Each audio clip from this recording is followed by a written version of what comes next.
नमस्कार मित्रों, संगम दक्ष एकेडमी के ऑनलाइन पोर्टल पर आप सभी का स्वागत है। मित्रों, हम लास्ट टाइम बात कर रहे थे देहरादून जिला सीरीज पर, और लास्ट टाइम हमने जो चर्चा किया था देहरादून जिला सीरीज के अंतर्गत, वो देहरादून के अंतर्गत स्थित प्रमुख पर्यटक स्थल जिनमें आपने पढ़ा था ऐतिहासिक, धार्मिक तथा कुछ अन्य जो पर्यटक स्थल है देहरादून जिले के, इन पर हमने चर्चा किया था। इसी सीरीज को आगे बढ़ाते हैं और चलते हैं नेक्स्ट में। आज देखते हैं देहरादून जनपद के प्रमुख संस्थान, कौन कौन से संस्थान यहाँ अवस्थित है। और यदि आप उत्तराखंड में देखेंगे मित्रों, तो लगभग 70% जो संस्थान या इंस्टीट्यूशंस है, ये सारे के सारे किस जिले में आपको मिलेंगे, तो देहरादून जनपद में। इससे पहले देहरादून जिले में हमने कवर कर लिया है। सबसे पहले देहरादून का अवस्थिति और विस्तार पर मैंने बात किया था। इसके बाद यहाँ के बेसिक इंट्रो पर हमने बात किया था देहरादून जिले के। यहाँ नगर निगम, नगर पालिका हैं, यहाँ की टोटल पॉपुलेशन, यहाँ पर इसका इतिहास क्या रहा है देहरादून का, आगे हमने बात किया था यहाँ प्रवाहित होने वाले नदी तंत्र, तथा उससे आगे बात किया था यहाँ के नेशनल पार्क। वो अंतिम जो हमारा लेक्चर था जिसमें हमने बात किया था देहरादून जनपद के प्रमुख ऐतिहासिक, धार्मिक तथा अन्य पर्यटक स्थलों पर। तो चलिए आज आगे चलते हैं, इसी कड़ी को आगे बढ़ाते हैं और नेक्स्ट बात करते हैं देहरादून जनपद में अवस्थित प्रमुख संस्थानों के ऊपर। तो चलिए फर्स्ट हम देखेंगे, इसमें पहली जो बात करेंगे मित्रों देहरादून जनपद के अंतर्गत, देहरादून में हम बात करेंगे तो किसकी, पहला जो अनुसंधान संस्थान आपको मिलेगा देहरादून जनपद के अंतर्गत, ये कौन सा है, तो भारतीय वन अनुसंधान संस्थान। कौन सा है, तो भारतीय वन अनुसंधान संस्थान। अगर आप भारतीय वन अनुसंधान संस्थान की स्थापना की बात करेंगे मित्रों, तो यह स्थापित हुआ आपका कब, 1906 ईस्वी में। तथा इसका जो वास्तुकार था जिसने इस FRI बिल्डिंग को डिजाइन किया था मित्रों, ये वाला जो FRI आप देख रहे हैं आगे, इस बिल्डिंग को जो डिजाइन किया था वो 1923 ईस्वी के आसपास, इसका जो मैपिंग किया था, इसको डिजाइन किया था, वो किसने किया था, CG ब्लॉमफील्ड ने किया था। और इस भवन की जो निर्माण शैली है आपका, ये जो FRI आपका बिल्डिंग बना हुआ, इसका जो निर्माण शैली है ये क्या है, तो ग्रीक और रोमन शैली है, जो आपका यूरोप क्षेत्र में चलता है। बात करेंगे FRI के विषय में तो जानेंगे कि कैसे उत्तराखंड तथा भारत में ये जो वनों का इतिहास है इसकी शुरुआत होती है, और इसी के लिए यहाँ बनाया जाता है मित्रों क्या, भारतीय वन अनुसंधान संस्थान। तो सबसे पहले हम देखेंगे मित्रों कि भारत में या उत्तराखंड में 1865 ईस्वी में जो पहला वन सर्वेयर बनकर आएंगे, फर्स्ट जो वन सर्वेयर बनकर आएंगे, ये वन सर्वेयर बनकर आएंगे कौन, वन सर्वेयर जो बनकर आएंगे, ये वन सर्वेयर बन के आएंगे कौन,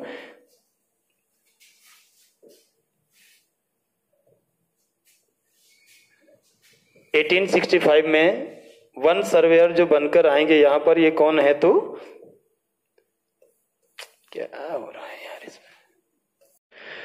चलिए तो इसके भारतीय वन अनुसंधान के इतिहास पर बात करते हैं मित्रों। तो आप जानेंगे कि सर्वप्रथम 1865 में, 1865 में, सर्वप्रथम 1865 में आप देखेंगे कि भारत का जो पहला वन सर्वेयर बनकर आएगा ब्रिटिशर्स की ओर से, ये कौन आएगा, तो डिट्रिच ब्रंडिस या डिट्रिच ब्रंडिस जो है पहला व्यक्ति होता है जो इंडिया में क्या बनकर आता है, तो वन सर्वेयर बनकर आता है, कहाँ, भारत में। और ये मित्रों डिट्रिच ब्रांडिस साहब जो होते हैं, इन्हीं के प्रयासों से पहला जो वन स्कूल है देहरादून के अंतर्गत यह स्थापित किया जाता है कब, 1978 में। कब स्थापित किया जाता है, तो 1878 ईस्वी में। कब स्थापित किया जाता है, तो 1878 में, जिसको आप कहते हैं क्या, वन स्कूल। और ये वन स्कूल कहाँ बनाया जाता है, तो देहरादून के अंतर्गत बनाया जाता है। किसके प्रयासों से, तो डिट्रिच ब्रांडिस के प्रयासों से ये पहला वन स्कूल यहाँ पर स्थापित किया जाता है। तो आप देख रहे हैं आगे कि 1865 में भारत का जो पहला वन सर्वेयर है, ये वन सर्वेयर बनकर आया था कौन, 1865 में, तो ये बनकर आया कौन, डिट्रिच ब्रांडिस को बनाया गया। और डिट्रिच ब्रांडिस ने 1878 में ही उत्तराखंड में फॉरेस्ट स्कूल ऑफ देहरादून की स्थापना की थी, कहाँ, देहरादून के अंतर्गत। फिर आगे बढ़े हम तो हमने देखा कि 1884 में इसका नाम बदलकर ही क्या किया गया था, तो इसी का नाम बदलकर आपने कर दिया था क्या, इंपीरियल फॉरेस्ट स्कूल। क्या कर दिया गया था, तो इंपीरियल फॉरेस्ट स्कूल किसका नाम? ये जो वन स्कूल बनाया था किसने? डिट्रिच ब्रांडिस ने। और डिट्रिच ब्रांडिस भारत आने वाला पहला क्या था? ब्रिटिश सर्वेयर था या पहला वन महानिरीक्षक था। 1906 में हम देखेंगे मित्रों कि 1906 में इसके साथ अनुसंधान के कार्यों को जोड़ा गया, यानी कि रिसर्च करने का कार्य इसके साथ जोड़ा गया और फिर इसका जो नाम रखा गया वो इंपीरियल फॉरेस्ट रिसर्च इंस्टीट्यूट रखा गया। कब? 1906 में। तो एफआरआई का जो स्थापना हुआ वो आप देखते हैं कि कब हुआ? 1906 में। कब हुआ मित्रों? तो 1906 में। और इस समय इसका जो नाम रखा था आपने वो क्या था? इंपीरियल फॉरेस्ट रिसर्च इंस्टीट्यूट था। क्या था मित्रों? तो इंपीरियल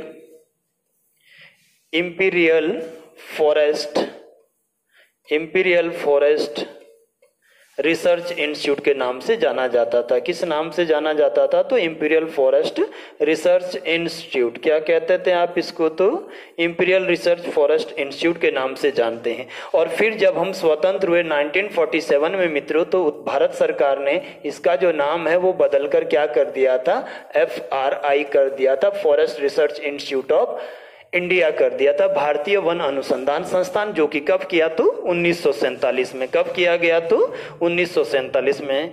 कब किया गया? 1947 में। इसमें आप देखेंगे मित्रों कि 1947 में इसका जो नाम है वो क्या कर दिया गया? तो भारत की स्वतंत्रता के बाद ही इसको क्या कहा जाने लगा?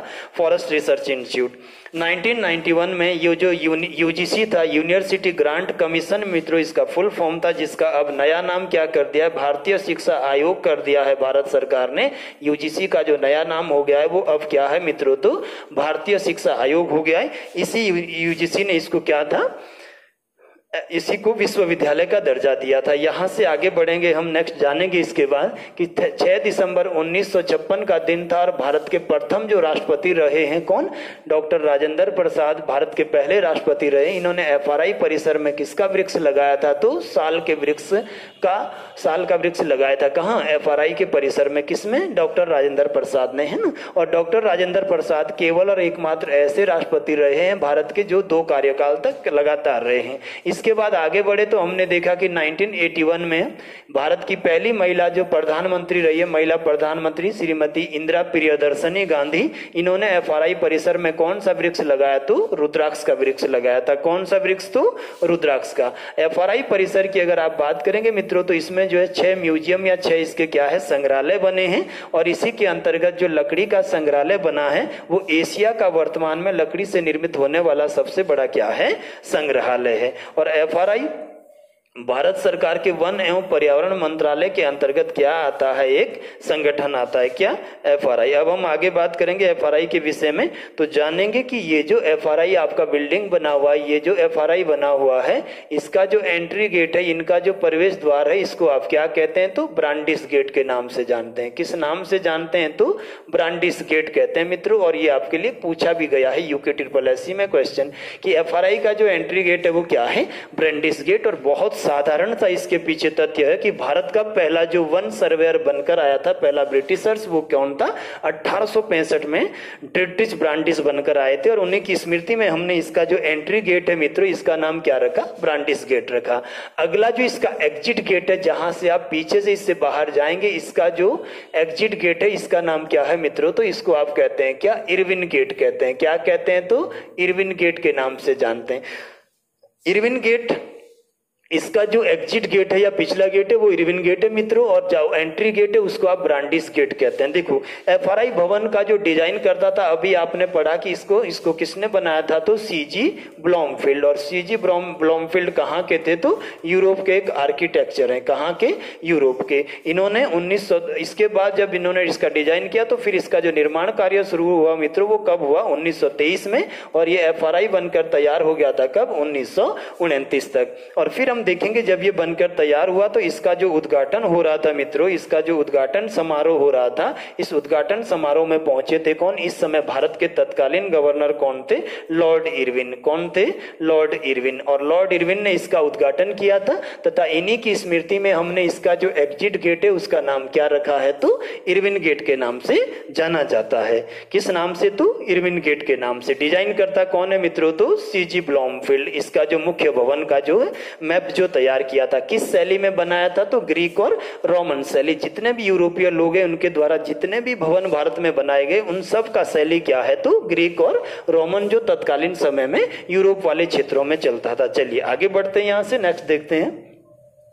इसके बाद मित्रों एफआरआई को हमने कंप्लीट कर लिया है। नेक्स्ट हमने दूसरी बात करना है यहाँ पर किसके ऊपर? तो अगला बात करना है हमने इसी के अंतर्गत आने वाला कौन सा? इंदिरा गांधी वन अकादमी का। किसकी बात करेंगे? इंदिरा गांधी वन अकादमी। इसकी जो स्थापना की गई मित्रों, ये 1938 ईस्वी में देहरादून में एक फॉरेस्ट कॉलेज के रूप में इसको क्या है? स्थापित किया जाता है। आप सभी जानते हैं कि ये जो स्थिति इसका अगर आप पूछेगा तो 5 किलोमीटर की दूरी पर देहरादून के पास, वल्लभपुर के पास एफआरआई या न्यू फॉरेस्ट परिसर में ये स्थित है। कहाँ है? तो न्यू फॉरेस्ट परिसर में क्या बना है मित्रों? तो इंदिरा गांधी वन अकादमी, जो आपको दिख रहा है सामने। कौन सा अकादमी है? तो इंदिरा गांधी वन अकादमी। लेकिन प्रारंभिक नाम इसका क्या रहा? तो हम सभी जानते हैं कि इसका जो पहला नाम है ये 1938 में क्या था? 1938 में ये केवल एक जो है फॉरेस्ट कॉलेज के रूप में स्थापित किया गया था या वन स्कूल बनाया गया था। क्या बनाया गया था? One school. एफआरआई के अंतर्गत ही ये शामिल था। सभी बंदे लोग जानते हैं कि 1984 में मित्रों किसकी हत्या कर दी गई? इंदिरा गांधी की। कब? 1984 में। और फिर इनकी स्मृति में ही हमने इसका जो नाम है इंदिरा गांधी वन अकेडमी का, इसका जो हमने नाम रखा, ये 1987 में हमने फॉरेस्ट स्कूल से बदलकर 1987 में इसका नाम क्या कर दिया मित्रों? तो इंदिरा गांधी वन अकादमी कर दिया। क्या कर दिया? इंदिरा गांधी वन अकादमी। क्या कर दिया मित्रों? तो इंदिरा गांधी वन अकेडमी। कब बना ये? तो 1987 में। और इंदिरा गांधी वन अकेडमी में ही, इंदिरा गांधी वन अकेडमी में हम जानते हैं कि ये जो यूपीएससी की सर्विस होती है, यूपीएससी है भारत में, इसमें 4 महत्वपूर्ण सर्विस आता है। UPSC union public service commission, आप सभी जानते हैं, ली कमीशन की सिफारिश पर 1926 में भारत में बनाया गया। और इसके अंतर्गत सबसे ऊपर जो सर्विस आती है वो आईएएस रहता है। इसके बाद क्या है? आईपीएस आपका रहता है। इसके बाद तीसरा जो है वो आईएफएस होता है। आईएफएस इंडियन फॉरेन सर्विस है। और चौथा जो है वो आपका आईएफएस आता है एक और, जिसको इंडियन फॉरेस्ट सर्विस कहते हैं। यदि आप इन सब लोगों का बात करेंगे प्रशासनिक सेवाओं का, तो आईएएस को जो प्रशिक्षण दिया जाता है वो मसूरी के लाल बहादुर शास्त्री एकेडमी में। आईपीएस को जो प्रशिक्षण दिया जाता है वो हैदराबाद में। आईएफएस को जो प्रशिक्षण दिया जाता है इंडियन फॉरेन सर्विस, जिसके तहत राजदूत जाते हैं विदेशी देशों में, ये दिल्ली में। तथा आईएफएस इंडियन फॉरेस्ट सर्विस के जो अधिकारी यूपीएससी के तहत आते हैं, इन्हीं को प्रशिक्षण दिया जाता है मित्रों। किसमें? इंदिरा गांधी वन अकेडमी में दिया जाता है। इसके बाद आगे चलते हैं मित्रों यहां से, तो नेक्स्ट देखते हैं इसके बाद आगे कि 1987 में इसका जो नाम बदलकर वो क्या किया गया था? इंदिरा गांधी वन अकादमी, जैसा कि मैंने आपको बताया, कर दिया गया। तथा वर्तमान में यहाँ भारतीय वन्य सेवा आईएफएस के जो अधिकारी, उनको क्या है? प्रशिक्षण दिया जाता है, जैसा कि मैंने आपको इधर बताया। और इसका जो मुख्य उद्देश्य वो पेशेवर वानिकों को क्या है? प्रशिक्षण या कौशल देना है। मतलब नवनिर्मित जो अधिकारी आते हैं फॉरेस्ट डिपार्टमेंट के, उनको क्या है? प्रशिक्षण देना है। तो वन अकादमी जो है वो आपका एफआरआई के अंतर्गत ही आता है। और इंदिरा गांधी वन अकेडमी की अगर बात करें मित्रों, तो सबसे पहले 1938 में फॉरेस्ट कॉलेज के रूप में बनी। इसके बाद आप देखेंगे कि 1987 में अगर आप देखेंगे तो इंदिरा गांधी की मृत्यु के बाद इसको 87 में जो इसका नाम क्या रखा हमने? तो इंदिरा गांधी वन अकेडमी। तथा यहाँ आईएफएस को प्रशिक्षण दिया जाता है और उसी के लिए ये निर्मित किया गया। चलिए आगे चलते हैं, नेक्स्ट देखते हैं भारतीय सैन्य एकेडमी पे, इंडियन मिलिट्री एकेडमी। अगली बात करते हैं किसके ऊपर? आईएमए के ऊपर। किसके ऊपर मित्रों? तो आईएमए के ऊपर बात करते हैं। नेक्स्ट किसके ऊपर? तो आईएमए के ऊपर। अगला क्या है? इंडियन मिलिट्री एकेडमी की बात करते हैं।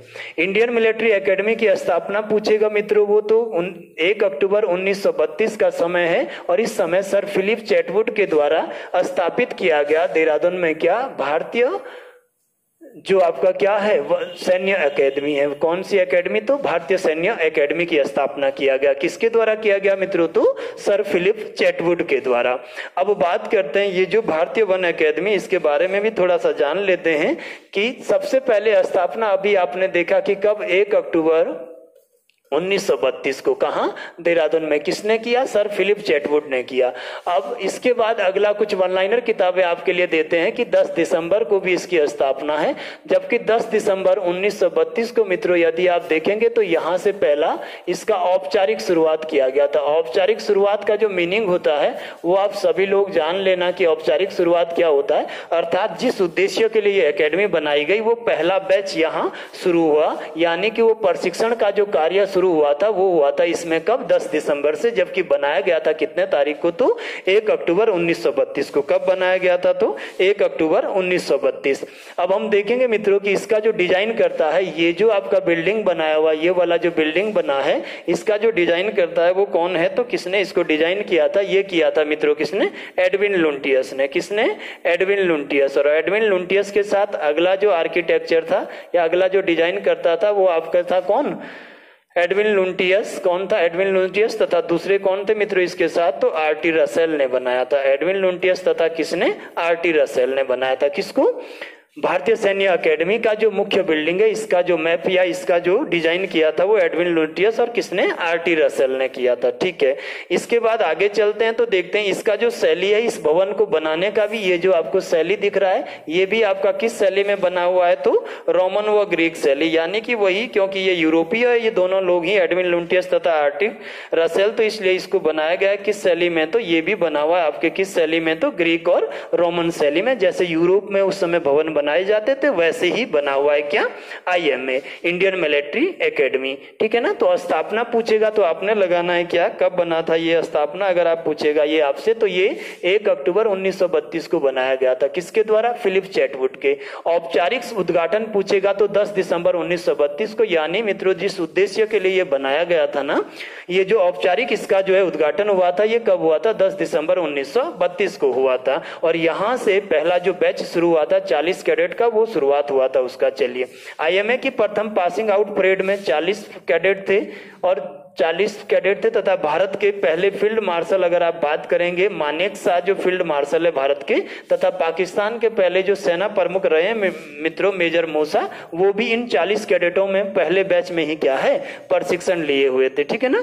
चलिए आगे, इसका जो मोटो या ध्येय वाक्य है आईएमए का वो क्या है, तो वीरता और बुद्धि। आईएमए का क्या है, मोटो या ध्येय वाक्य होता है, क्या है, वीरता और बुद्धि। अगला, आईएमए से अगर बात करेंगे मित्रों तो परमवीर चक्र आप जानते हैं कि भारतीय सेना का क्या है, सबसे बड़ा सम्मान होता है। और ये परमवीर चक्र सबसे पहले आईएमए से पास आउट होने वाले किसको मिला था, मेजर सोमनाथ शर्मा को।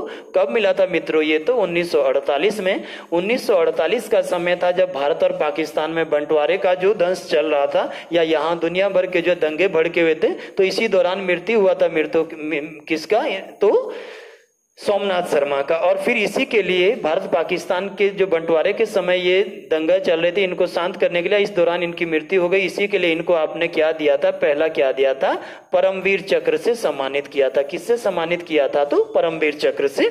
और ये भी कहां से पास आउट है, तो आईएमए से। सेकंड, कैप्टन विक्रम बत्रा 1999 का कारगिल वार, तथा लेफ्टिनेंट कर्नल होशियार सिंह, ये भी सब कारगिल वॉर के समय मित्रों क्या है, हताहत हुए थे, या इनका जो है ये शहीद हुए थे, इसीलिए इनको क्या दिया गया, परमवीर चक्र दिया गया। अगला क्वेश्चन आपके लिए आता है कि आईएमए में वॉर मेमोरियल की स्थापना कब की गई, तो 1999 में। ये जो वॉर मेमोरियल है जिसमें आप क्या लिखते हैं, जितने भी यहाँ शहीद जो लोग हैं उनके नामों को अंकित किया जाता है, तो उसी को वॉर मेमोरियल कहा जाता है। ये कब बनाया गया, 1999 में। कब बनाया गया, तो 1999 में। चलिए आगे चलते हैं, यहाँ से देखते हैं नेक्स्ट।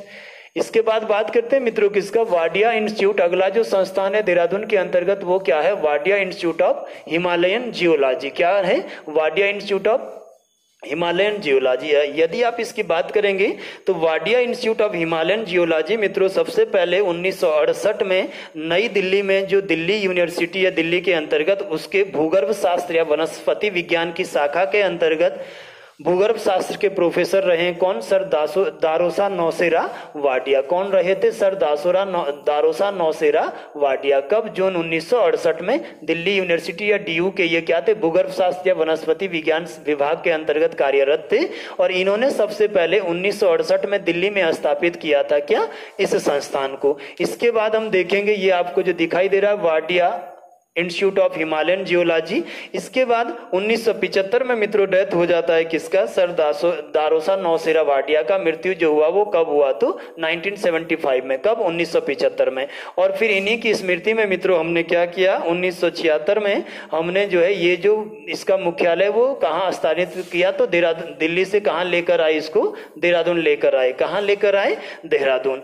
तथा 1976 में इसका नामकरण दारोसा की स्मृति में ही हमने नाम रखा क्या, वाडिया हिमालयन भूविज्ञान संस्थान या Wadia institute of Himalayan geology. किसके नाम के आधार पर, तो ये जो दिल्ली यूनिवर्सिटी के प्रोफेसर वाडिया थे मित्रों, इन्हीं के नामकरण के आधार पर या इन्हीं की स्मृति में आपने इसका नाम क्या रखा, तो Wadia institute of Himalayan geology के नाम से जाना जाता है। और कब ये दिल्ली में गठित हुआ, दिल्ली में कब बना था, तो याद रखिएगा सभी बच्चे कि 1968 में दिल्ली में इन्होंने इसका भूगर्भ शास्त्र के अंतर्गत या उस विभाग में दिल्ली यूनिवर्सिटी में स्थापना किया।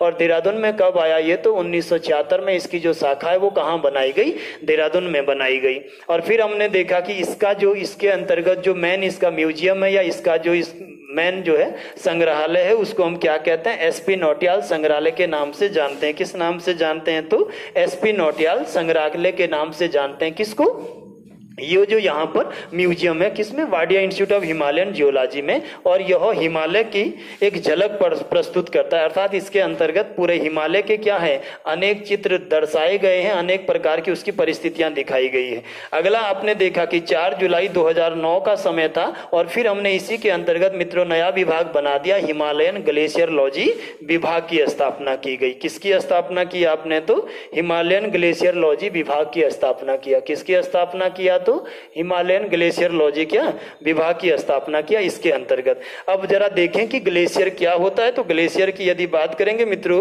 ग्लेशियर की यदि बात करेंगे तो क्या होता है, ये जो माउंटेन मैसिव होता है, ऊंचे पर्वत होते हैं, इनके ऊपर हजारों सालों से जमी हुई ये जो बर्फ की परतें हैं, बर्फ है, इसी को आप क्या कहते हैं, ग्लेशियर कहा जाता है। क्या कहते हैं मित्रों, तो ग्लेशियर कहते हैं। और ग्लेशियर को ही हिंदी में आप लिखते हैं क्या, हिमनद कहा जाता है। क्या कहा जाता है, हिमनद। यहीं से हम देखेंगे मित्रों, जीएस में आपके लिए आता है कि दुनिया का या विश्व का जो सबसे बड़ा ग्लेशियर है वो कौन सा है। तो विश्व का सबसे बड़ा जो ग्लेशियर है मित्रों, ये कौन सा है, ससाइमी। और ये ससाइमी बर्फ का पहाड़ जो है ये कहाँ है, तो तिब्बत के अंतर्गत है। कहाँ मित्रों, तो तिब्बत में। और कितना लंबा है, तो 157 किलोमीटर लंबा ये बर्फ का पहाड़ है मित्रों। जीएस में भी ये प्रश्न आपके लिए आता है, ठीक है ना। सेकंड अगर बात करेगा, वो बोलेगा आपसे कि बताओ जो भारत है, भारत का सबसे बड़ा जो ग्लेशियर है मित्रों वो कौन सा है, बर्फ का पहाड़। तो ये आप देखेंगे कराकोरम माउंटेन जो जम्मू कश्मीर के ऑक्साई चीन तथा पीओके वाले एरिया में आता है। इसमें मित्रों एक ग्लेशियर है आपका, कौन सा, सियाचिन। कौन सा ग्लेशियर है, सियाचिन। और सियाचिन मित्रों 72 किलोमीटर लंबा क्या है, एक ग्लेशियर है तथा भारत का ये सबसे बड़ा क्या है, ग्लेशियर है। यदि हम उत्तराखंड की बात करेंगे मित्रों, तो उत्तराखंड में भी आप देखेंगे कि उत्तरकाशी में गंगोत्री क्षेत्र में ये जो गंगोत्री ग्लेशियर है उत्तरकाशी क्षेत्र में मित्रों, ये उत्तराखंड का क्या है, सबसे बड़ा क्या है, ग्लेशियर है। और इसकी अगर लंबाई पूछेगा आपको तो कितना किलोमीटर लंबा है, 32 किलोमीटर। और अगर चौड़ाई पूछेगा मित्रों तो ये लगभग 2 किलोमीटर की चौड़ाई के साथ फैला हुआ ग्लेशियर है। तो पहली बात तो यह है कि ये जो Wadia institute of Himalayan geology, जैसा कि इसके नाम में ही आपने स्पष्ट देखा है हिमालयन जियोलॉजी, अर्थात इस हिमालय के अंतर्गत जितना भी क्लाइमेटिकल चेंज हो रहा है उन सब पर रिपोर्ट तैयार करना ही कार्य है किसका, Wadia institute of Himalayan geology का। और फिर 2009 का जब समय आया तो हमने यहीं पर एक नया विभाग ऐड कर दिया इसके साथ, जिसको आप कहते हैं क्या, ग्लेशियरलॉजी विभाग। इसका मुख्य कार्य मित्रों कि ये जो ग्लेशियर पिघल रहे हैं ग्लोबल वार्मिंग की वजह से, इन पर क्या है, वार्षिक रिपोर्ट देना। क्या करना, वार्षिक रिपोर्ट देना। और आप सभी को विदित होगा कि लगभग 22 या 23 मीटर पर ईयर की गति से पिघलने वाला, दुनिया का सबसे तेज गति से पिघलने वाला ग्लेशियर कौन सा है, तो गंगोत्री ग्लेशियर है। और फिर इसी के लिए आपने क्या बनाया, तो हिमालयन ग्लेशियरलॉजी डिपार्टमेंट की स्थापना किया। चलिए यहां से आगे चलते हैं, नेक्स्ट देखते हैं। यह भारत सरकार के तहत, मैंने जैसा कि आपको समझाया कि क्या है, यह भारत सरकार के तहत हिमालय के भूविज्ञान के अध्ययन के लिए बनाई गई ये क्या है, स्वायत्त संस्था है या संस्था है। अर्थात जितना भी क्लाइमेटिकल चेंज होगा हिमालय वाले एरिया में, चाहे वो हॉट स्पॉट के क्षेत्र में या संवेदनशील जो जोन है या ग्लेशियरों का पिघलना या यहाँ पर भूकंप का समय पर ना आना, जो भी घटनाएं यहाँ घटित होगी उसके लिए बनाया गया क्या, Wadia institute of Himalayan geology. चलिए आगे चलते हैं, यहाँ से नेक्स्ट देखते हैं। इसके बाद पढ़ते हैं मित्रों कि Wadia institute of Himalayan geology से संबंधित जो प्रमुख व्यक्तित्व है, प्रमुख व्यक्ति रहे हैं, वो नाम किसका नाम आता है, तो प्रोफेसर खड़ग सिंह वाल्दिया। किसका नाम आता है, तो प्रोफेसर खड़ग सिंह वाल्दिया। तो ये उत्तराखंड के पहले क्या थे, भूगर्भवेत्ता माने जाते हैं। भूगर्भवेत्ता कौन, खड़ग सिंह वाल्दिया। और खड़ग सिंह वाल्दिया का अगर जीवन परिचय देखें आप तो इनके पिता का नाम क्या है मित्रों, तो देव सिंह वाल्दिया। माता कौन थी, तो श्रीमती नंदा वाल्दिया। पत्नी का नाम क्या है, तो इंदिरा वाल्दिया। और जन्म अगर पूछेगा तो कितने कब हुआ था, 20 मार्च 1937 को। कहाँ, वर्मा या म्यांमार में। कहाँ पर, वर्मा में, जिसको वर्तमान समय में आप क्या नाम देते हैं, तो म्यांमार कहते हैं। तथा मूल तो ये कहाँ के निवासी थे, तो पिथौरागढ़ के रहने वाले थे। कौन, खड़ग सिंह वाल्दिया। कौन मित्रों, तो खड़ग सिंह वाल्दिया।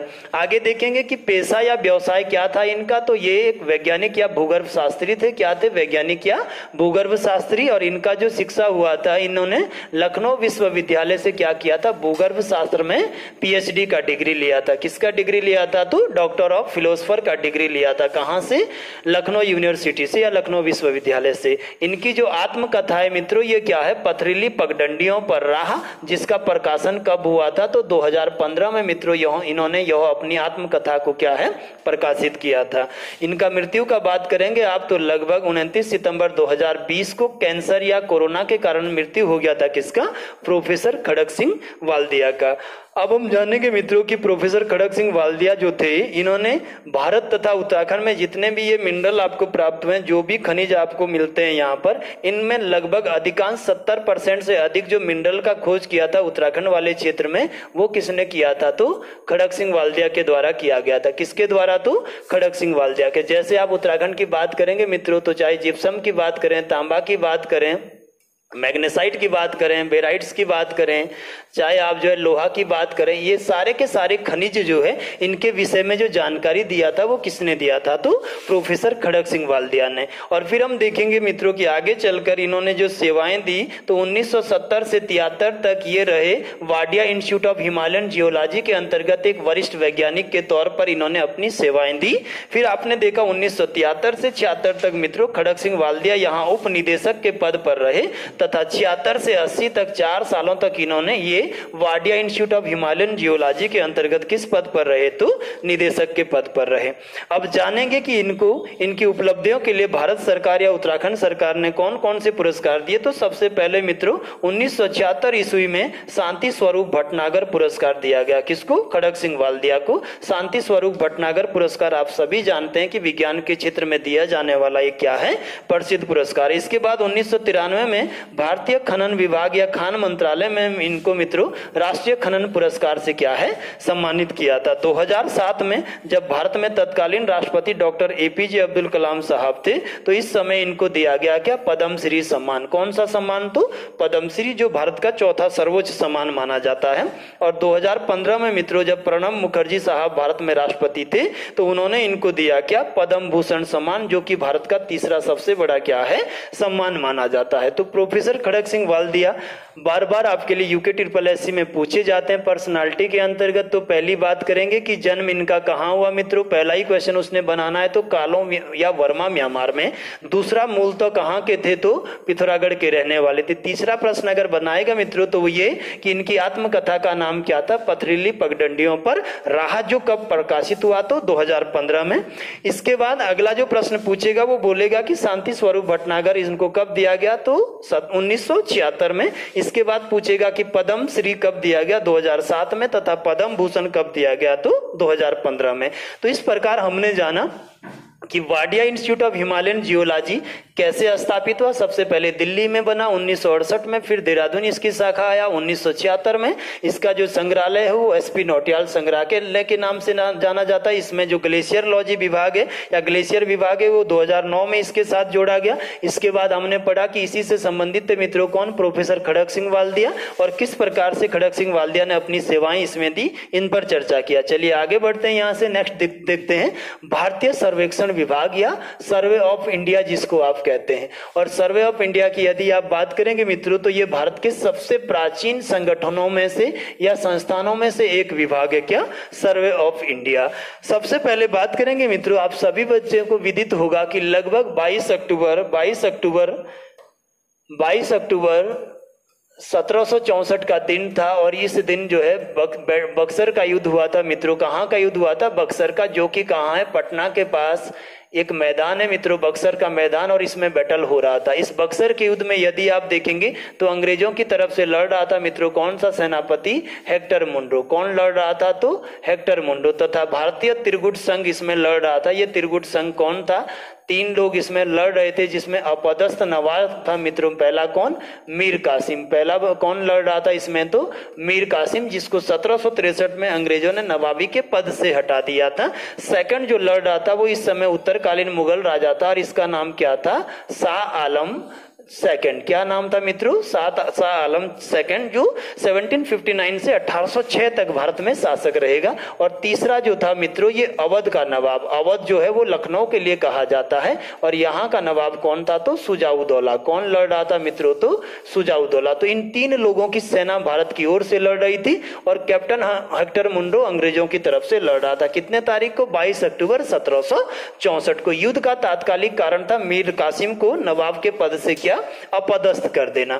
अब आगे बढ़ा समय, तो हेक्टर के युद्ध में जो विजय हुआ वो किसका हुआ, अंग्रेज जीते। किसमें, बक्सर के युद्ध में। कौन जीते, अंग्रेज जीते। कौन अंग्रेज, तो हेक्टर मुंडो। और फिर मित्रों इसके बाद 12 अगस्त का दिन होता है। 12 अगस्त 1765 को की गई कौन सी संधि, तो इलाहाबाद की संधि। कौन सी संधि मित्रों, तो इलाहाबाद की संधि। और इलाहाबाद की संधि के तहत ही पहली बार ये समय आया जब अंग्रेजों को भारत में शासन करने की शुरुआत हुई, या अंग्रेजों को भारत में टैक्स वसूल करने का अधिकार दिया गया। ये टैक्स कहाँ के लिए वसूल करते थे, ये तो बंगाल राज्य का जो टैक्स था उसको वसूल करने का अधिकार किसको दिया गया मित्रों, तो अंग्रेजों को दिया गया। अर्थात भारत में अंग्रेजों ने जो शासन की शुरुआत करी वो कब करी, तो ये आपका 1765 में।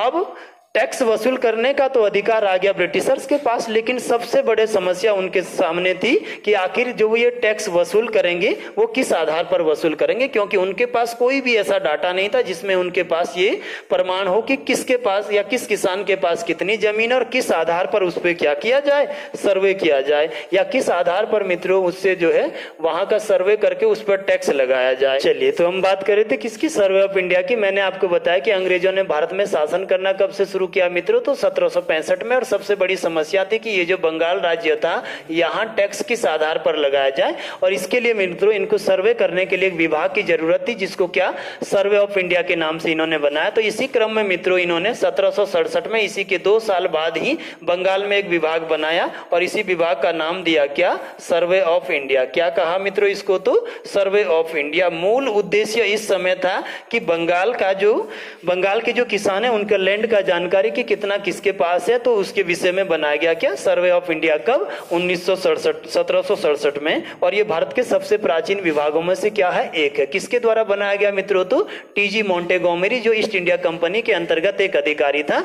और जब सर्वे ऑफ इंडिया बन गया 1767 में, तो इसका जो पहला सर्वेयर बनाया इन्होंने वो कौन था, मेजर रेनेल साहब को पहला क्या है, सर्वेयर बनाया गया। अगली बात करेंगे मित्रों इसके मुख्यालय की, तो इसका जो मुख्यालय रहा है, ये मुख्यालय 1767 से लेकर और 1942 ईस्वी तक रहा कहां, कोलकाता में। और फिर 1942 में मित्रों आपने कोलकाता से इसको शिफ्ट किया और कहां लाए, तो देहरादून में। तथा वर्तमान समय में इसका जो मुख्यालय है वो अब कहां है, तो देहरादून के अंतर्गत है। अगली बात करेंगे कि सर्वे ऑफ इंडिया का जो मुख्य कार्य क्या है मित्रों, तो ये भारत में नक्शे बनाना या सर्वेक्षण करना, या जो भी आप एग्रीकल्चर से मैप लेते हैं, खसरा, खतौनी, जितने भी आपको मैप प्राप्त करने होते हैं वो सब यहीं से बनते हैं, यहीं से निकाले जाते हैं। और जब आप संविधान की बात करेंगे भारत में, तो संविधान का भी जो पहला प्रिंट निकाला गया था वो इसी सर्वे ऑफ इंडिया के द्वारा निकाला गया था। यदि आप बात करेंगे भारत का पहला डाक टिकट के विषय में मित्रों, तो ये जो पहला डाक टिकट था 1854 में जो इंडिया में रिलीज हुआ था पेनी ब्लॉक के नाम से, वो टिकट भी जारी किया था किसने, सर्वे ऑफ इंडिया ने। संविधान की मूल प्रतियां भी रिलीज किया था किसने, सर्वे ऑफ इंडिया ने। मेन जो उद्देश्य है मित्रों, ये 1765 में जब अंग्रेजों की सत्ता आई भारत में, तो बंगाल का सर्वे करवाना था, बंगाल का जानकारी प्राप्त करना था। और इसी के लिए 2 सालों के बाद बनाया गया था, किसके द्वारा, टीजी मोंटेगोमरी, पहला सर्वेयर रेनेल साहब। आगे बढ़ते हैं, देखते हैं भारत के सर्वाधिक प्राचीन संस्थानों में, मैंने आपको अभी बताया कि ये भारत के सबसे प्राचीन संस्थानों में से क्या है, एक संस्था है जो जिसका मुख्य कार्य मैपिंग एजेंसी बता दिया मैंने आपको। 1830 के आसपास अगर बात करेंगे मित्रों, तो जॉर्ज एवरेस्ट इस संस्थान के सर्वेयर बने कौन? George Everest. जॉर्ज एवरेस्ट के बारे में जानते हैं थोड़ा सा, किसके विषय में? तो जॉर्ज एवरेस्ट के विषय में। जॉर्ज एवरेस्ट की अगर बात करेंगे तो जॉर्ज एवरेस्ट का जो संबंध था, ये कहाँ के रहने वाले थे? हैं तो ब्रिटेन के रहने वाले हैं। कहाँ के थे? तो ब्रिटेन के। और ब्रिटेन के जॉर्ज एवरेस्ट लगभग 1820 कुछ किताबें लिखती है मित्रों, कुछ किताबें 1830 लिखती है। ये भारत में जो है सर्वे ऑफ इंडिया के क्या बनकर आए? तो सर्वेयर बनकर आए। क्या बनकर आए? तो सर्वेयर। और अगर बात करेंगे आप जॉर्ज एवरेस्ट के विषय में मित्रों, तो जॉर्ज एवरेस्ट ने लगभग 1832 में ये जो मसूरी मध्य हिमालय के अंतर्गत, मैंने आपको लास्ट टाइम भी बताया था, इसके अंतर्गत अपना लैब बनाया था। किस नाम से? तो मसूरी इन द स्टेट के नाम से। किस नाम से मित्रों? तो मसूरी इन द स्टेट। तथा यहां पर जो इन्होंने अपनी लैब बनाया तथा पर्वतारोहण से संबंधित जानकारी दिया था इस लैब में। यहां पर बात करेंगे इसके बाद मित्रों, अगला जो क्वेश्चन आता है, ये नेपाल के अंतर्गत आपकी जो चोटी है जिसका नाम क्या है? Mount Everest. इस माउंट एवरेस्ट को, जो दुनिया की सबसे ऊंची चोटी है मित्रों, जिसको आप नेपाली भाषा में क्या कहते हैं? तो सागर माथा कहते हैं। क्या कहते हैं मित्रों? तो सागर माथा। तथा तिब्बती भाषा में इस माउंट एवरेस्ट का नाम क्या है? तो चोमोलुंगमा। क्या कहते हैं मित्रों? तो चोमोलुंगमा, जिसका शाब्दिक अर्थ क्या है? बर्फ की देवी कहा जाता है। क्या शाब्दिक अर्थ है? तो बर्फ की देवी के नाम से जानी जाती है माउंट एवरेस्ट। इस माउंट एवरेस्ट की ऊंचाई मित्रों पहली बार 8,848 जो बताने वाला व्यक्ति था वो कौन था? जॉर्ज एवरेस्ट ही था। और इसने कब बताया था? तो 1852 ईस्वी में पहली बार इसने माउंट एवरेस्ट की ऊंचाई को बताया था। ये भी कौन थे? तो जॉर्ज एवरेस्ट ही थे, जो सर्वेयर बनकर आए थे। किसके? सर्वे ऑफ इंडिया के। यहां से आगे चलते हैं, नेक्स्ट देखेंगे मित्रों। इसके बाद जॉर्ज एवरेस्ट नहीं, 1852 में पहली बार माउंट एवरेस्ट की ऊंचाई मैंने आपको क्लियर कर दिया है, बताया था कितना? तो 8,848 मीटर। अगला आगे बढ़ते हैं यहां से नेक्स्ट। इसके बात करेंगे यहाँ किसकी? सिडकुल की बात करेंगे। सिडकुल राज्य औद्योगिक जो विकास निगम है मित्रों, फुल फॉर्म पूछेगा तो स्टेट इंफ्रास्ट्रक्चर इंडस्ट्रियल डेवलपमेंट आपका कॉर्पोरेशन ऑफ उत्तराखंड लिमिटेड इसका पूरा रूप है या पूर्ण रूप कहा जाता है, या उत्तराखंड औद्योगिक संस्थान के रूप में जाना जाता है मित्रों। कब बनाया गया? 2002 में। इसका जो मुख्यालय है वो कहाँ है? आईटी पार्क देहरादून में। और कितनी प्रमुख इकाइयां इसके अंतर्गत है, या कितनी फैक्ट्री या कितनी औद्योगिक इकाइयां लगाई गई थी? तो इसमें मित्रों आपने कितनी यूनिट लगाए? 7 यूनिट लगाए थे। पहला क्या था? सैलाकुई देहरादून में, 2 देहरादून में, दूसरा आईटी पार्क देहरादून। एक इकाई आपकी रोशनाबाद या हरिद्वार में है, तो तीसरी इकाई कहाँ? रोशनाबाद हरिद्वार। पौड़ी में भी मित्रों एक ही इकाई है इसकी, जो कि कोटद्वार पौड़ी गढ़वाल में है। 5वीं आपने लगाई कहाँ? सितारगंज उधम सिंह नगर में। 6ठी भी आपने लगाई काशीपुर उधम सिंह नगर में। और 7वीं जो यूनिट है मित्रों वो कहाँ है? तो पंतनगर उधम सिंह नगर के अंतर्गत है। बात करते हैं 2002 के विषय में, जानते हैं इस समय उत्तराखंड में क्या चल रहा था मित्रों। तो आप सभी को विदित है कि 14 फरवरी 2002 को उत्तराखंड में पहला जो है आम चुनाव संपन्न हुआ था। कहाँ का? उत्तराखंड राज्य का। इससे पहले उत्तराखंड में अंतरिम विधानसभा चल रही थी, जिसमें 2 मुख्यमंत्री आपने बनाए, नित्यानंद स्वामी और भगत सिंह कोश्यारी। 30 या 31 विधायकों के साथ वो यहाँ कार्य कर रहे थे। 14 फरवरी 2002 को पहला चुनाव हुआ और इसका जो रिजल्ट है मित्रों ये 2 मार्च या 3 मार्च को निकला। कितने मार्च को? 2 मार्च या 3 मार्च को। और इसमें कांग्रेस सरकार बनी। पहली बार उत्तराखंड में क्या बना? तो कांग्रेस सरकार, जिसमें मुख्यमंत्री नियुक्त किया गया, सीएम नियुक्त किया गया किसको? तो एनडी तिवारी बने थे मित्रों। कौन? एनडी तिवारी। कौन बने थे? तो एनडी तिवारी। और ये उत्तराखंड के इतिहास में पहले मुख्यमंत्री जिन्होंने अपने 5 साल का कार्यकाल पूरा किया था 12 मुख्यमंत्रियों में से। एनडी तिवारी ने मित्रों 2002 में स्थापना किया था किसका? सिडकुल का। अर्थात उत्तराखंड की जो ये 7 औद्योगिक इकाइयों की स्थापना कराई, ये किसके द्वारा किया गया? तो एनडी तिवारी सरकार के द्वारा या एनडी तिवारी के द्वारा। तभी तो मित्रों आप इनको विकास पुरुष के नाम से जानते हैं। किसको? एनडी तिवारी को। तो इन्हीं के द्वारा स्थापित किया गया था मित्रों क्या? सिडकुल। कब? 2002 में, जिसका मुख्यालय कहां? आईटी पार्क में। और इसके तहत क्या किया गया था? 7 प्रमुख औद्योगिक इकाइयां लगाई गई थी मित्रों। कहां? उत्तराखंड के अंतर्गत। ठीक है ना। चलिए यहां से आगे बढ़ते हैं, नेक्स्ट देखते हैं। अगली बात करते हैं उरेडा की। उरेडा का जो फुल फॉर्म है, उरेडा का जो पूर्ण रूप आपसे पूछा जाएगा कभी भी, ये क्या है? Uttarakhand renewable energy development agency है। उत्तराखंड रिन्यूएबल एनर्जी डेवलपमेंट आपका क्या है, एजेंसी है, जो कब बनाया गया तो जुलाई 2001 में। कब स्थापित किया गया मित्रों इसको, तो जुलाई 2001 में। और इसका जो मुख्यालय आपका वो कहाँ है, तो पटेल नगर देहरादून के अंतर्गत है। कहाँ है, तो पटेल नगर देहरादून के अंतर्गत। ये जो छोटे छोटे आप 2 मेगावाट से कम की योजनाएं लगाते हैं मित्रों, या छोटे छोटे तो विद्युत परियोजनाएं या छोटे छोटे जो विद्युत इकाइयां उनके लिए बनाया गया। ये कब, 2001 में मित्रों। मुख्यालय कहाँ है, तो पटेल नगर देहरादून में। कितने मेगावाट तक का ये जो है छोटी छोटी परियोजनाओं का निर्माण करता है, तो 2 मेगावाट से भी कम की जो होती है।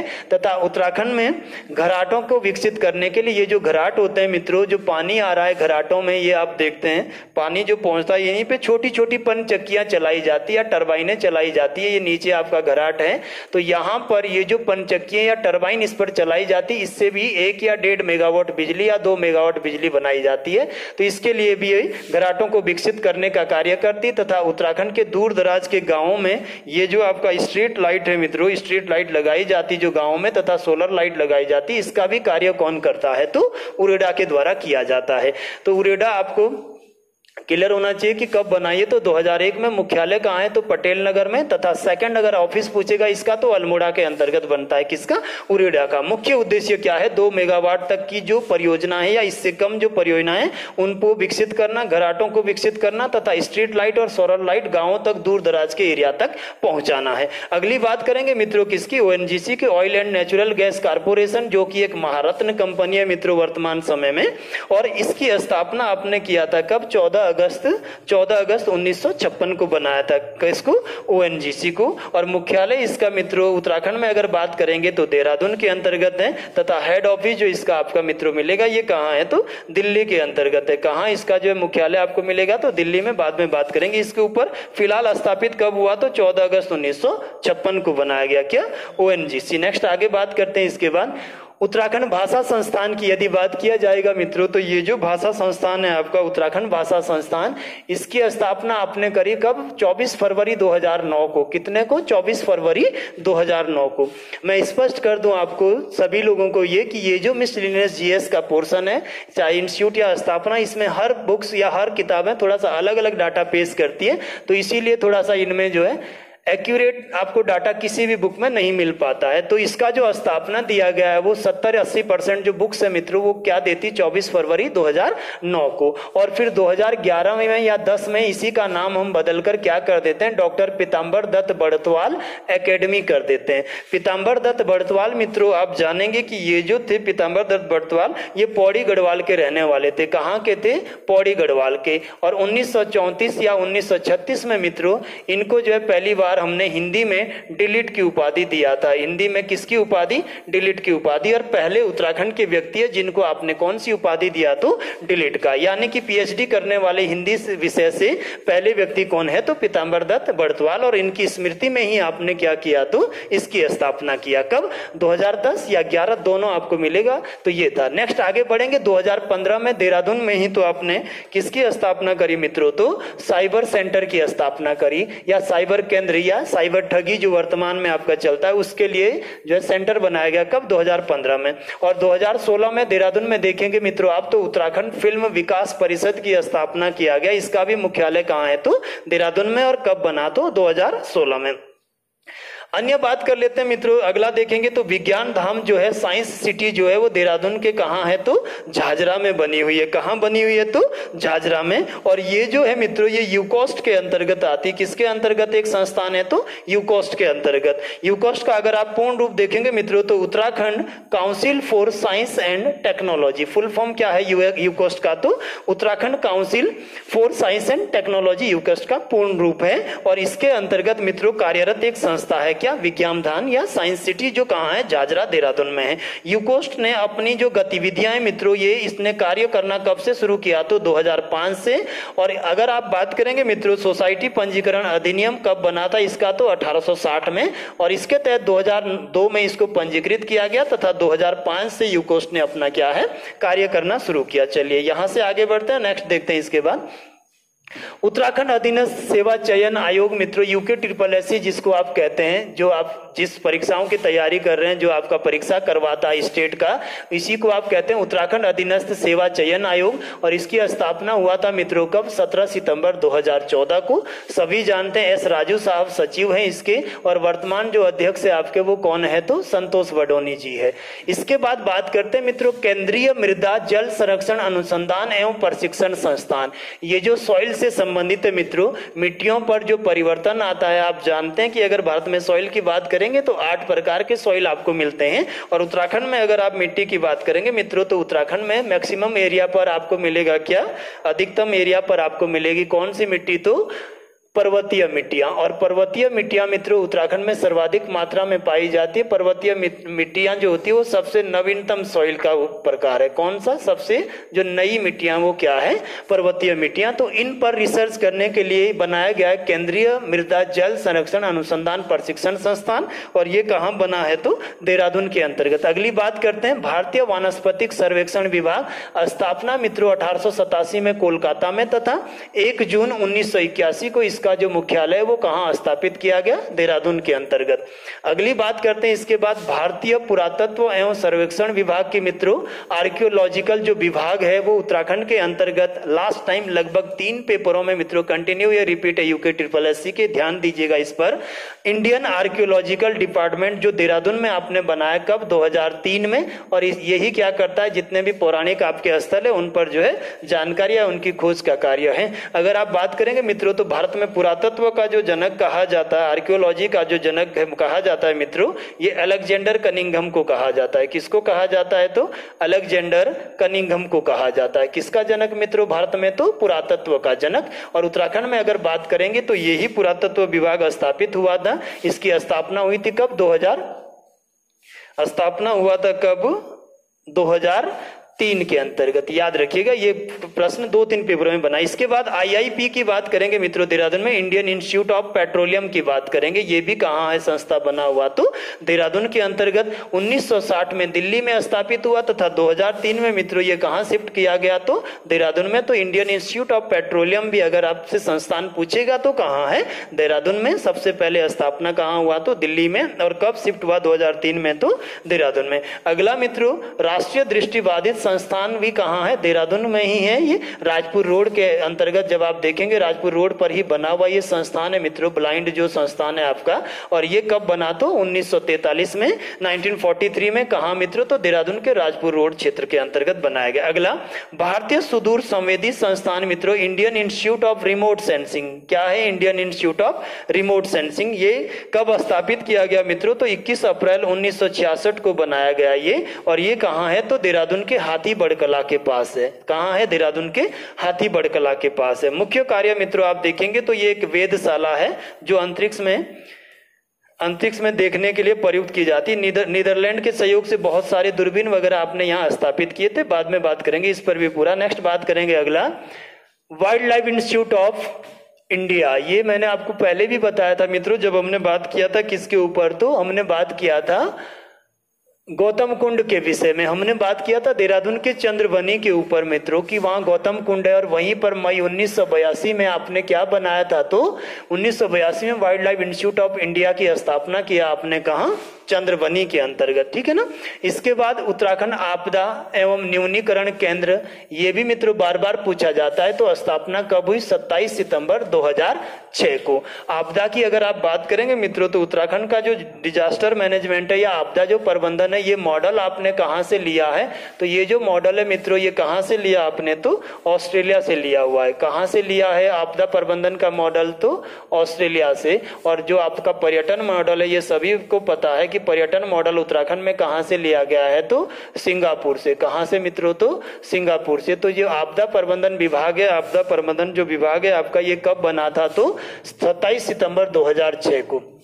अगली बात करते हैं मित्रों, उत्तराखंड राज्य सूचना आयोग, इसकी स्थापना हुई कब? 3 अक्टूबर 2005 को। कब मित्रों? तो 3 अक्टूबर 2005 को। आप सभी लोग जानते हैं कि भारतीय संविधान में अगर देखेंगे आप मित्रों, तो आर्टिकल 19 का जो फर्स्ट आपका आता है, आर्टिकल 19 का जो ए आता है, 7 प्रकार के आर्टिकल थे 19 के, एफ तक या जी तक आपके, तो 19 ए में ही आपका बनाता है क्या ले सकते हैं आप? आरटीआई ले सकते हैं ना, राइट टू इंफॉर्मेशन। और राइट टू इंफॉर्मेशन का जो के भारत में वो कौन है? अरविंद केजरीवाल को माना जाता है मित्रों। तो इसी के लिए ये जो सूचना प्रदान करना है अपने नागरिकों को मौलिक अधिकार के अंतर्गत बेटा 19 के ए में जो स्वतंत्रता दी गई है, इसके तहत सूचना आयोग बनाया गया। और ये कब बनाया गया? तो 3 अक्टूबर 2005 को। कब बनाया गया? तो 3 अक्टूबर 2005 को। प्रथम सूचना आयुक्त पूछेगा उत्तराखंड का तो आर.एस. टोलिया को माना जाता है। या पहला सूचना आयुक्त कौन थे? तो आर.एस. टोलिया है ना, रघुनंदन सिंह टोलिया पहले सूचना आयुक्त रहे हैं। और वर्तमान में मित्रों अभी अप्रैल लास्ट या मई में इसका जो सूचना आयुक्त बनाया गया, ये अर्जुन सिंह को बनाया गया उत्तराखंड राज्य में क्या? सूचना आयुक्त। आगे चलते हैं, इसके बाद बात करते हैं उत्तराखंड मानव अधिकार आयोग, जो कि स्थापित किया गया मित्रों कब? 13 मई 2013 को। कब बनाया गया? तो 13 मई 2013 को ह्यूमन राइट्स कमीशन बनाया गया। यदि आपको भारत के सेंस में पूछेगा तो भारत में जो ह्यूमन राइट्स कमीशन की स्थापना हुई थी, मानव अधिकार स्थापना, ये मित्रों 1993 में हुआ था, 10 दिसंबर 1993 को, है ना। और भारत में जो पहला मानव अधिकार आयोग का अध्यक्ष था वो कौन थे? तो रंगनाथ मिश्रा थे मित्रों। कौन थे? रंगनाथ मिश्रा। और अगर आप बात करेंगे, ये जो मानव अधिकार आयोग के अध्यक्ष होते हैं मित्रों, ये 3 साल या 70 वर्ष की आयु जो भी पहले होगा वहां तक कार्यरत रहते हैं। बाद में बात करेंगे इस पर।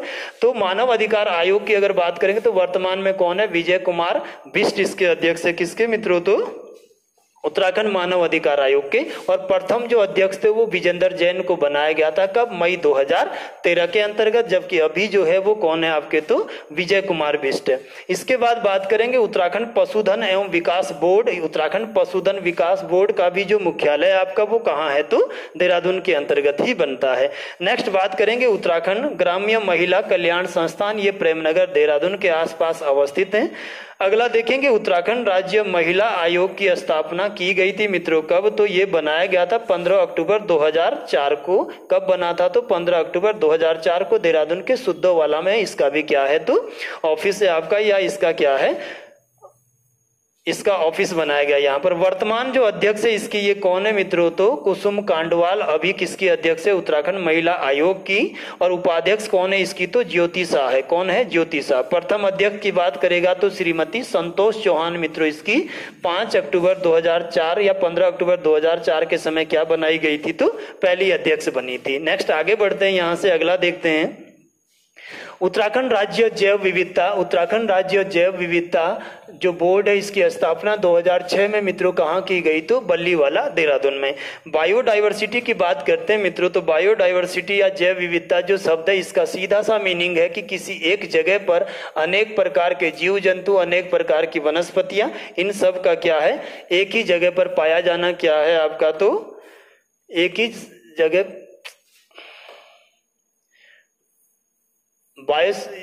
जैव विविधता की हम बात कर रहे थे मित्रों, बायोडाइवर्सिटी, तो इसका मीनिंग क्या है? एक ही स्थान पर अनेक प्रकार के जीव जंतु, अनेक प्रकार की वनस्पतियां, अनेक प्रकार की मिट्टियां, अनेक मानव समुदाय, जब एक स्थान पर इनकी सघनता पाई जाती है तो इन्हीं को आप क्या कहते हैं मित्रों? तो बायोडाइवर्सिटी कहते हैं। और दुनिया में सबसे ज्यादा जो जैव विविधता पाई जाती है मित्रों वो अमेजन नदी बहता है ब्राजील, पेरू और बोलीविया की सीमा पर, इसके दोनों ओर पाई जाती है। तथा अफ्रीका में बहने वाली कांगो नदी, अफ्रीका में जो कांगो नदी बहती है मित्रों, इस कांगो नदी के दोनों ओर भी क्या है? सबसे ज्यादा जैव विविधता पाई जाती है। कहां? तो अफ्रीका के अंतर्गत। तो ये जो बायोडाइवर्सिटी बोर्ड है आपका, इसकी बात कर रहे थे मित्रों हम, तो उत्तराखंड में ये जैव विविधता बोर्ड कहां बनाया गया है? कब बनाया गया? 2006 में। और कहां है? तो बल्लीवाला देहरादून में है। कहां है?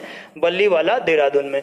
उत्तराखंड राज्य निर्वाचन आयोग की स्थापना की बात करेगा मित्रों, वो तो कब बनाया आपने? उत्तराखंड इलेक्शन कमीशन जो स्टेट का बनाया वो 30 जुलाई 2001 को बनाया। और इसमें जो है जो प्रथम निर्वाचन आयुक्त थे इसके वो दुर्गेश जोशी थे। कौन थे मित्रों? तो दुर्गेश जोशी। रिपीट क्वेश्चन है यूके SSSC में, ध्यान रखिएगा आप, रिपीट क्वेश्चन है ये, कहाँ का? यूके SSSC का। कौन थे? तो दुर्गेश जोशी आपके। और वर्तमान अगर पूछेगा तो चंद्रशेखर भट्ट के स्थान पर नई नियुक्ति हो गई मित्रों। और अभी जो आपके पास निर्वाचन आयोग अप्रैल लास्ट या मई में जो है वो श्रीमती सौजन्या है। कौन है? तो सौजन्या है। अगला उत्तराखंड राज्य अन्य पिछड़ा आयोग, ये जो आपका है ओबीसी जो कमीशन है, इसकी स्थापना आपने करी कब? 27 मई 2003 को। और इसका भी मुख्यालय कहाँ है? तो देहरादून के अंतर्गत। अगली बात करेंगे उत्तराखंड राज्य माइनॉरिटीज कमीशन या जो है अल्पसंख्यक जो आयोग है, 27 मई 2003 को इसका भी मुख्यालय कहाँ बनाया गया? तो देहरादून में। और इसके जो अध्यक्ष है ये कौन है? आर.के. जैन है। कौन है मित्रों? तो आर.के. जैन है। इसके बाद आगे बढ़ते हैं, अगला देखेंगे तो उत्तराखंड राज्य योजना आयोग। रिपीट क्वेश्चन है मित्रों यूके SSSC में, ये भी, इसको भी ध्यान रखना है आपने। ये बना था कब? 21 मार्च 2001 को। और कहाँ है इसका भी मुख्यालय? तो देहरादून के अंतर्गत है। नेक्स्ट आगे बढ़ेंगे, उत्तराखंड सेवा का अधिकार आयोग मित्रों, इसका भी जो मुख्यालय है इसका गठन हुआ कब? 13 मार्च 2014 को। और मुख्यालय इसका भी कहाँ है? तो देहरादून के अंतर्गत है। अगला उत्तराखंड राज्य किसान आयोग की अगर आप बात करेंगे मित्रों तो इसकी स्थापना कब हुई? 2016 में। और ये भी कहाँ है? तो देहरादून में है। कहाँ है? तो देहरादून के अंतर्गत है। कहाँ? तो देहरादून। नेक्स्ट आगे बढ़ते हैं यहाँ से मित्रों, बात करते हैं उत्तराखंड मानसिक रोग संस्थान, जो कि आपका सेलाकुई देहरादून में बनाया गया। कब बनाया गया? तो 2008 में स्थापना हुआ मित्रों। इसका जो मुख्यालय वो कहाँ है? सेलाकुई देहरादून के अंतर्गत है। कहाँ है? तो सेलाकुई देहरादून में इसका मुख्यालय। अगला उत्तराखंड महात्मा गांधी नेत्र विज्ञान केंद्र, ये भी आपने 2007 में कहाँ बनाया? तो देहरादून में ही इसकी भी स्थापना किया। उत्तराखंड महात्मा गांधी नेत्र विज्ञान केंद्र मित्रों कब बनाया? 2007 में। कहाँ? सेलाकुई देहरादून के अंतर्गत। अगला बात करते हैं उत्तराखंड जल विद्युत निगम मित्रों, UJVNL। आप देखेंगे बहुत बार पेपर में रिपीट है क्वेश्चन कि ये जो उत्तराखंड जल विद्युत निगम लिमिटेड बना, UJVNL आपका बना, ये कब बना है? तो बहुत ही इंपॉर्टेंट ये प्रश्न है मित्रों, बार बार रिपीट होता है। इसकी स्थापना आपने किया कब? तो 12 फरवरी मित्रों 2001 को देहरादून में बनाया गया। क्या? UJVNL की स्थापना की गई। अगला बात करते हैं Indian institute of drilling technology, ये 1978 में मित्रों आपने कहाँ स्थापित किया? तो देहरादून के अंतर्गत ही स्थापित किया है। और अगली बात करते हैं नेक्स्ट, जो अगला संस्थान है उत्तराखंड उर्दू एकेडमी, ये भी 2013 में मित्रों आपने कहाँ स्थापित करी? तो देहरादून में ही स्थापित करा। क्या? उत्तराखंड उर्दू एकेडमी। कब बनी? तो 2013 में। और मुख्यालय कहाँ है? तो देहरादून के अंतर्गत है। कहाँ है? तो देहरादून के अंतर्गत है। तो इस प्रकार से देहरादून के जो प्रमुख संस्थान थे मित्रों, इन पर हमने चर्चा कर लिया है कि कौन कौन से यहाँ पर क्या है प्रमुख जो है संस्थान थे। लास्ट टाइम हमने बात किया था मित्रों, अब तक जो देहरादून जिले के ऊपर हमने बात कर लिया है, देहरादून डिस्ट्रिक्ट के ऊपर जो बात कर लिया इस जिले के ऊपर मित्रों, ये देहरादून जिला आपका, इसमें हमने सबसे पहले जाना कि ये उत्तराखंड में बनने वाला पहला जिला था जिसकी स्थापना आपने कब करी? 1817 में। सेकंड, किसी भी डिस्ट्रिक्ट को मित्रों हम पढ़ेंगे, मैंने पहले भी आपको बताया था, तो हमने पढ़ा था इसकी स्थिति व विस्तार के बारे में। कोई भी डिस्ट्रिक्ट को पढ़ने का ये सीक्वेंस होता है। फिर मित्रों आपने जानना है इसका क्या है, जो इसकी सामान्य जानकारी या साधारण जो जानकारी है मित्रों इसकी, जैसे यहाँ का पॉपुलेशन कितना है ना, यहाँ पर लिंगानुपात क्या है, साक्षरता कितना है। फिर मित्रों किसी भी डिस्ट्रिक्ट का आपको पढ़ना है क्या? इतिहास पर बात करना होता है। किस पर बात करना है? इतिहास। फिर मित्रों उस जिले में बहने वाली हमने बात करनी है नदियों की और बांधों की। फिर आगे हम गए थे यहाँ पर, तो हमने बात किया था मित्रों उस जिले में अवस्थित क्या नेशनल पार्क या वाइल्ड लाइफ सेंचुरी के विषय में बात करना होता है। फिर हम यहाँ से आगे गए थे तो मित्रों हमने पढ़े थे वहां के प्रमुख, इसके बाद हमने बात करे थे यहाँ के प्रमुख पर्यटन स्थलों की, कौन कौन से स्थान है यहाँ पर पर्यटन के लिए जो महत्वपूर्ण है मित्रों। ये जिला सीरीज का सीक्वेंस है। फिर हम यहाँ से भी आगे बढ़े तो मैंने मित्रों लास्ट टाइम इस समय आपको कर दिया कि यहाँ इस जिले में कौन कौन से प्रमुख संस्थान है, कौन कौन से प्रमुख संस्थान है। इसके बाद इसमें जो लास्ट आपका 1-2 क्लास बचता है, इसमें मित्रों देहरादून जनपद के प्रमुख व्यक्तित्व पर हम बात करेंगे, कौन कौन से लोग यहाँ पर या प्रमुख व्यक्तित्व कौन है। जैसे रतन सिंह जौनसारी जी है, केदार सिंह जी है, आपके जो है वीर चंद्र सिंह गढ़वाली है, आपके देहरादून का सुल्तान महावीर त्यागी है, इन सभी पर बात करेंगे। तो अगली जो हम बात करेंगे इसमें वो देहरादून के प्रमुख व्यक्तित्व इसमें बचा हुआ है आपका।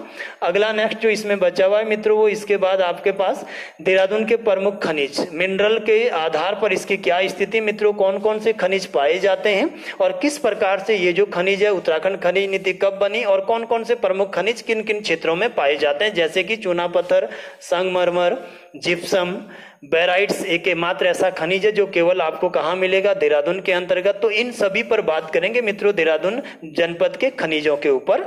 और इस तरह से यहाँ पर मित्रों हम देखेंगे कि भूकंप के आधार पर कौन कौन से क्षेत्र किस जोन में आता है ये, तथा अन्य जो यहाँ के समाचार पत्र और पत्रिकाएं। तो इस तरह 3-4 टॉपिक अभी लास्ट आपके बचे हैं मित्रों, किस जिले के अंतर्गत, देहरादून जनपद के अंतर्गत, ठीक है ना। चलिए, तो आशा करता हूं कि अब तक जो मैंने आपको देहरादून डिस्ट्रिक्ट का जिला सीरीज का जो क्लासेस कराया होगा वो आपको पसंद आ रहा होगा। साथ में ही लगातार हम आपके लिए हिंदी की क्लासें बना रहे हैं और साथ में रीजनिंग तथा कंप्यूटर की क्लासें भी आपको नियमित यहाँ पर इस चैनल पर दिखाई जा रही है। मित्रों, यहाँ बार बार बहुत सारे बच्चों का ये शिकायत या ये कमेंट रहता है कि बहुत ही ज्यादा विस्तार वाले ये लेक्चर या बहुत डीप पढ़ाया जा रहा है।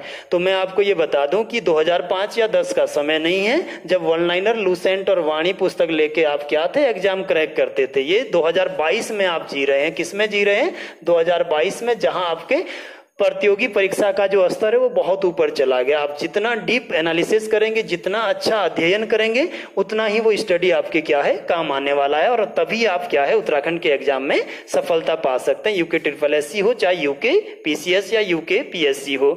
तो इसलिए जो है आप सभी क्लासों को मनोयोग से या देखें अच्छे से मित्रों, ये सभी क्लासें हमारी। चलिए ठीक है, नेक्स्ट अगली क्लास पर मिलते हैं। नेक्स्ट बात करते हैं आगे देहरादून जनपद के खनिज या व्यक्तित्व या अन्य जो भी टॉपिक आपके बचे हुए हैं। चलिए ठीक है।